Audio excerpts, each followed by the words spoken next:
നിങ്ങൾ ആരെണ്ണ ഇത്? നിങ്ങൾ ആര്? ഞാൻ ആരോ ഏട്ടാ? അണ്ണാ ഇതേപോലത്തെ മുതുക്ക് കൂത്താട്ടം കാണിക്കുമ്പോൾ കുറച്ചൊക്കെ മര്യാദ വേണ്ടയുടെ അണ്ണ. ഇയാള് സൂപ്പർ ഹീറോ എങ്ങാനും ആയിരുന്നെങ്കിൽ ഒരു പടല കൊലയും മേടിച്ച് നമ്മൾ കൂട്ടുകാരന്മാരെല്ലാവരും വലിയൊരു സ്ക്രീനിൽ ഈ പടം ഇട്ട് കണ്ടേനെ. ഓരോന്ന് അങ്ങോട്ട് മുണുങ്ങി.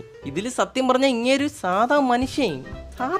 പക്ഷെ ഇങ്ങേരെ കയ്യിലിരിപ്പാ ശക്തിമാന്റെ തന്തയുടെ കയ്യിലിരിപ്പാണ്. ഉണ്ടണ്ണന്മാരെ മുമ്പ് നെഞ്ചും വിരിച്ച് വരികയാണ് നമ്മുടെ കഥാനായകൻ.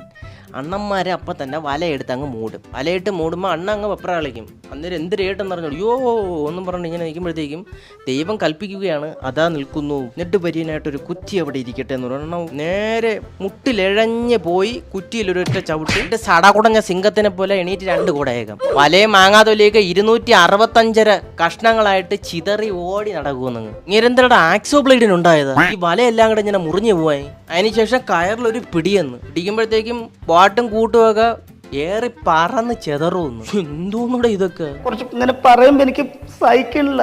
നിങ്ങൾ അത് വിജയണ്ണൻ നിൽക്കുന്ന സ്ക്രീനിൽ ഒരു ഷോട്ടിൽ നിങ്ങൾക്ക് അഭിനയിച്ച് കാണിക്കാൻ പറ്റുമോ? ടെൻഷനില്ലാണ്ട് അങ്ങനെയൊന്നും പറയരുത്. എനിക്ക് അത്ര ഇഷ്ടമാണ്. ഇങ്ങനെയൊന്നും പറയരുത്. ഇങ്ങേർക്ക് ഇത്രയും ശക്തി വരാൻ കാരണം എങ്ങനെ അറിയാമോ നിങ്ങൾക്ക്? ഹൾക്ക് അപ്പിയിട്ടപ്പോഴത്തേക്കും അതിൽ നിന്ന് തെറിച്ചു പോയൊരു കുരു ചുവരിലടിച്ചുണ്ടായാണ് അങ്ങേര്. അല്ലാതെ ഇത്രയും ശക്തി എവിടെ നിന്ന് ഇറങ്ങിയായിരിക്കും സാധാ ഒരു മനുഷ്യൻ? ഇതൊന്നും അല്ലെന്ന് ഇങ്ങേരെ കൂത്താട്ടങ്ങൾ. ഒരു 2ാം വരെ കൂടെ ഞാൻ എന്തെങ്കിലും വരും. തൽക്കാലത്തേക്ക് നോം അങ്ങോട്ട് പോവുകയാണ് സുഹൃത്തുക്കളെ.